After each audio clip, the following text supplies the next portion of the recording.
strategies for enhancement in food production. In the previous sessions, we have talked more regarding plant breeding, and we have also discussed the purposes of plant breeding. Now today we have to discuss the newer techniques what we adopt for a plant breeding or to improve the yield of a plant crop. So here today we are going to discuss with SCP, single cell protein. Okay, single cell protein.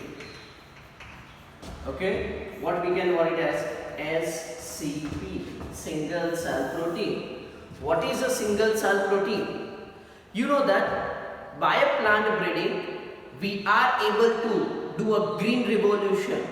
We are able to increase the crop productions, but simultaneously at the another end the population is also increasing, and the increase in the population rate is much higher than the crop production what we have done. Now it has already been discussed that we have a limited availability of a land. We cannot grow much more quantity of a crop even through a green revolution, and that is not fulfilling the demand of the general population. So we have to think some out of box, or we have to think some new methods. So that's why within a limited availability of a land we can able to increase the crop production. And one of the newer technique what we can think is a single cell protein. Okay, here the single cell that is going to be utilized for generation of a crop. Okay, you know that 25% people in the world they are suffering from the hunger, or they do not get a sufficient micronutrient. They have a hidden hunger, means they do not have access to all the type of a material and the nutrients which are necessary for the growth of a microorganism. They don't have an access. So in that kind of a circumstances, we have to think of this single cell protein. The another purpose of thinking the single cell protein is that there is a shift of paradigm from the, you can say, towards a meat diet. Okay, people are consuming more chicken and hot dog and many more. Okay, the different type of meat they are consuming. But what happens to generate a 1 kilogram of a meat? To generate a 1 kilogram of a meat, that you have to first feed it to an animal, and the animal usually feed 3 to 10 kg cereal to produce 1 kg meat. Okay, that means if you want to generate a 1 kg meat, then you have to utilize 3 to 10 kg of a cereal. You have to feed it to an animal. Once the animal feed it, then it can produce the 1 kg of meat. Okay, and then we are consuming. That means here it's a wastage of resources. Even in 3 to 10 kg of cereal, you can feed lots of people. Okay, but now the world paradigm or the world is shifting from a food grain to a meat diet. So that's why also we also have to produce a more and more quantity of a food or the crop, and that is one the solution is single cell protein. So what is a single cell protein? In a single cell protein, we are growing a bacterium. You know that bacteria is a single cell. It is a unicellular. We are growing a bacterium in a specific nutrient medium. Okay, and this bacteria produces a food. Even they are also capable to produce the certain nutrients which the general population is deprived of. So this is a procedure what we are doing. So in a single cell protein, the bacteria they are growing in a nutrient medium, and this bacteria they grow or they produces the nutrient which are necessary for us. And you know that the bacteria are very small in size comparatively to a plant. Plants are very larger in size, but the bacteria is very small in size. Okay, plant takes lots of time, at least 3-4 months to produce a crop or its fruit. But here the bacteria they are dividing also very fast, rapidly. So they produces a food at a very faster rate. Okay, these are the advantages of single cell protein, and we have developed such a method. This method is called as single cell protein. Like for an example, you know that this is the name of bacteria, spirulina. Okay, see the beauty of single cell protein. This is a bacteria, spirulina, that can be grown in a different mediums. It can be grown in, you can say, a wastewater from potato processing plant, potato processing plant. Okay, this wastewater from potato processing plant, it contains a starch. You can also grow it in sewage water. You can also grow it in molasses. Okay, so these are the waste products. So on that, this bacteria can also be grown. Okay, and it produces the nutrient what we require. So the another advantage of this is that they removes or they decreases the environmental pollution, because this is causing the environmental pollutions. The wastewater or the sewage water or the molasses, they are creating a waste, they are creating a pollutions. But when the bacteria utilize it, the pollution also gets decreased, and simultaneously they are, by utilizing this waste substances, they produces the nutrient which is also useful to us. So this technique is useful or beneficial to both us as well as an ecology. Okay, like I will tell you one example. Normally we are considering that the milk is the nutritious food. Okay, 250 kg cow that produces so and so quantity of a milk, but usually whatever the milk that is present, on an average that contains 250 grams of protein. Okay, so a 250 kg cow is producing 250 gram of protein per day. Okay, in milk the protein is present. Okay, so the 250 kg cow is producing the 250 grams of protein per day. But if you consider the same amount, just a 250 gram of methylotrophus.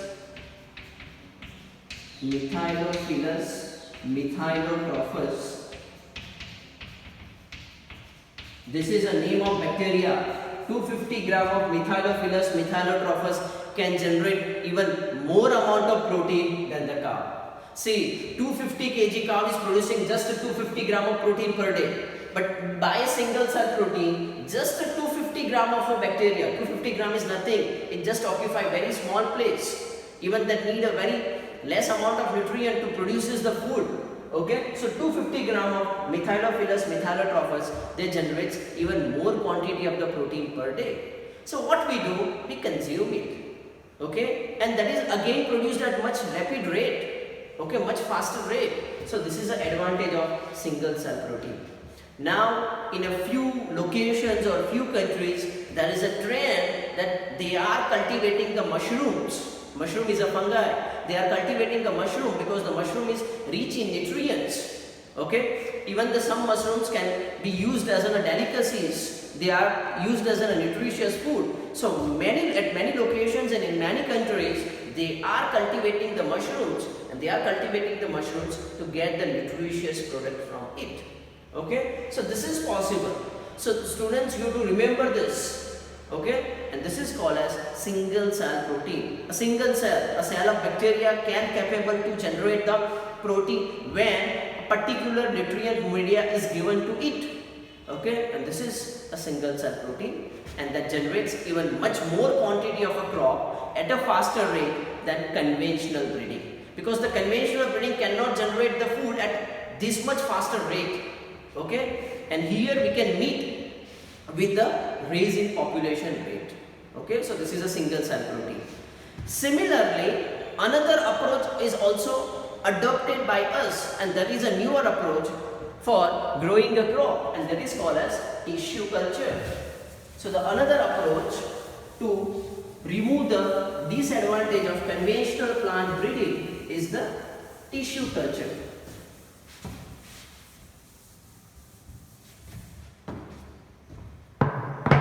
As I have already told you that the conventional breeding is not capable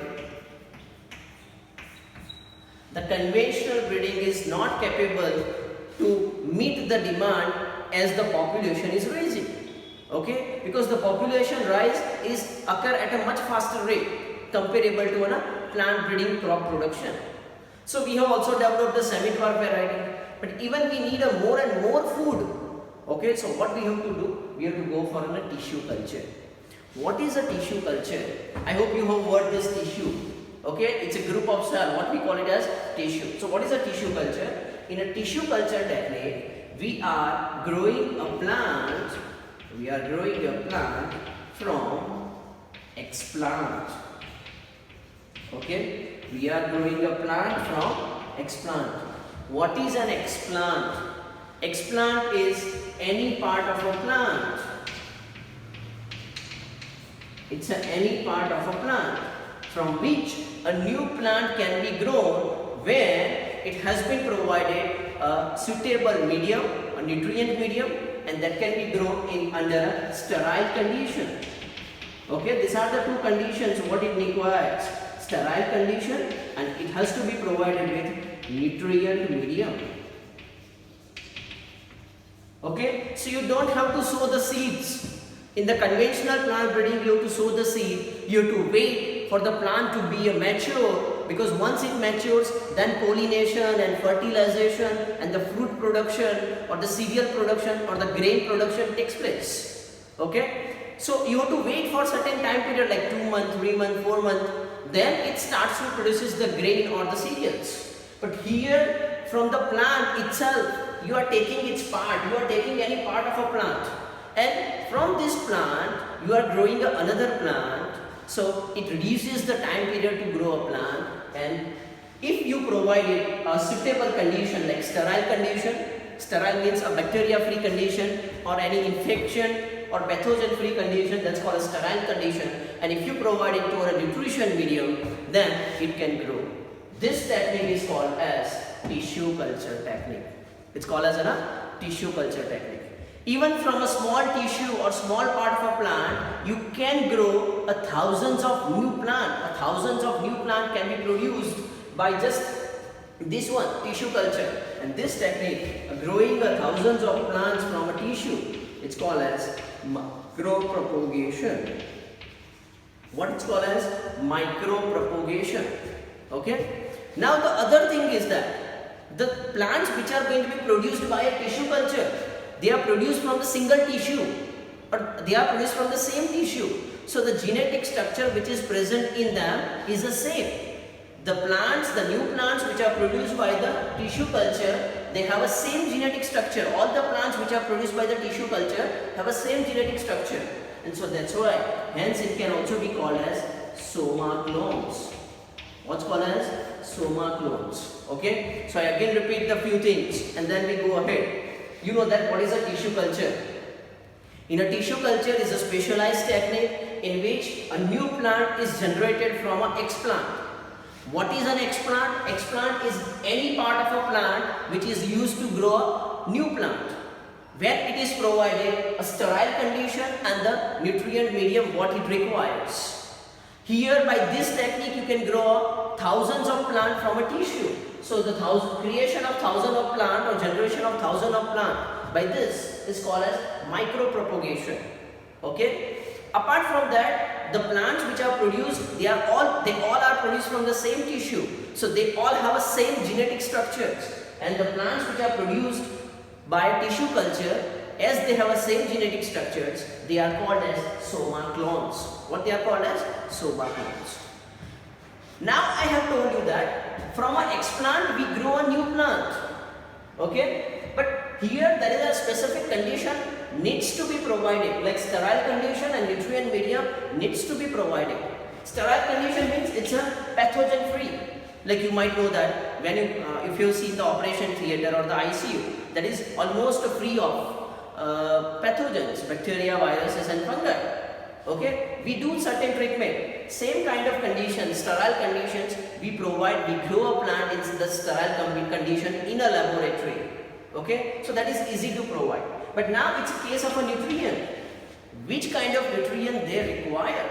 In a nutrient medium, what kind of the nutrient they require? So in a nutrient they require carbon source.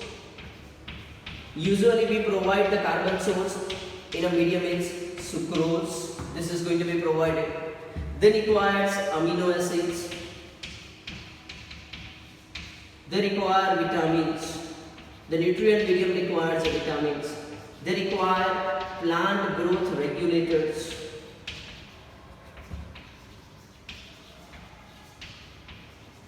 Plant growth regulators like auxins, cytokinins. Okay, they are going to be required. So what the nutrient medium consists of? The nutrient medium consists of carbon source. Usually the carbon source is sucrose. They need what is present in it? Amino acids, vitamins, and plant growth regulators like auxins and the cytokinins. They are present in nutrient medium. When such nutrient medium is provided to a plant, it can grow a new plant, and this technique is called as tissue culture. It's called as a tissue culture. Now, the another advantage of this tissue culture is that you know that we want to generate a disease resistance variety or disease free plant, because when the plant do not suffer from disease, obviously the crop production is high, the yield of a crop is very high. So that's why we want to generate a disease free plant. But suppose assume that by chance the plant is going to be affected by disease, that means it's a waste. Okay, but even from that plant, by a tissue culture, we can generate a healthy plant. Even from a diseased plant, we can generate a healthy plant by this technique, tissue culture. Okay, how? So here what we are doing? We are collecting a meristem. Meristem means it's a tissue which is continuously growing. Here we are collecting the meristem from explant. And you know that the meristem is free from any pathogen. The viruses, the bacteria cannot enter into meristem because it is continuously dividing. Okay? As it is continuously dividing, the bacteria and the viruses cannot enter into it. So here, how we can generate a healthy plant from diseased plant? We collect a meristem from explant, okay, or we collect a meristem as an explant and we grow it, allow to grow. Okay, when we allow to grow from this meristem, it is devoid of any pathogen, so the new plant is going to be produced, and that is a healthy plant. So here the production of healthy plant from diseased plant is possible by tissue culture by collecting a meristem. Okay, because the meristem where the virus cannot enter, the bacteria cannot enter, or in short the pathogen cannot enter. Okay, and obviously the new plant is healthy one, disease free. This is an advantage of tissue culture. Another, what we are doing in a tissue culture, we can also generate the hybrids. Hybrid means it contains the characteristic of two plants. So what we are doing in a hybridization, here we are digesting cell wall of a plant or plant cell. Okay, tissue. You know that plant cell contains the two boundaries surrounding to it. The outermost is cell wall, the inner is cell membrane. So here what we are doing, we are removing the cell wall or we digest it, or in short you can say break the cell wall. So only one boundary remains, and that is called as protoplasm. So the plant cell with a single boundary, okay, that is cell membrane, it's called as protoplast. It's called as protoplast. Okay, plant cell with a single boundary, cell membrane. We have broken down the cell wall, only one boundary remains, that's called as protoplast. We fuse the protoplast of two different plants. We fuse the protoplast of the two different plants, and thus we can generate a hybrid. And we have also produced this hybrid, okay, like we have combined the characteristic of potato and tomato. We have fused the protoplast of potato and tomato to generate the hybrid variety, okay, and this hybrid variety is called as pomato. Okay, by combination of protoplast of potato and tomato, we have generated a hybrid variety called as pomato that has characteristic of both potato and tomato, and that is a successful. But the problem was that this pomato that is produced, or the hybrid which is produced, they do not have all the characteristic of potato and tomato. It has characteristic of potato and tomato, but not all the characteristic of potato and tomato. and this is possible by tissue culture technique. Okay, and this type of hybridization is called as somatic hybridization. What it can be called as? Somatic hybridization. Clear? So this process is called as somatic hybridization. Clear, students? So how we can use or how can make a hybrid through a tissue culture? First you have to digest the cell wall. Once you digest or break the cell wall, the remaining thing is called as protoplast. You can combine the two different protoplast of different plants. Like here we have combined the protoplast of potato and tomato to generate a hybrid variety called as pomato, which has the characteristic of both the plant. This pomato has a characteristic of both potato and tomato. But here this pomato that is produced there do not have all the characteristic of potato and tomato. It has, but not all. Clear? And this type of hybridization is called as somatic hybridization, that is possible in tissue culture. Okay, so that's all about the tissue culture. So students, today we have learned the two important short note. The first is single cell protein, and the second one it's called as this tissue culture. Okay, now here we are ending with a chapter number 9, a strategies for enhancement in food production. In the next session we will start with a new chapter, chapter number 10. Till then students, please keep learning, keep watching, like and subscribe this channel. If you have any doubt in this chapter, you can directly contact me. Thank you for watching.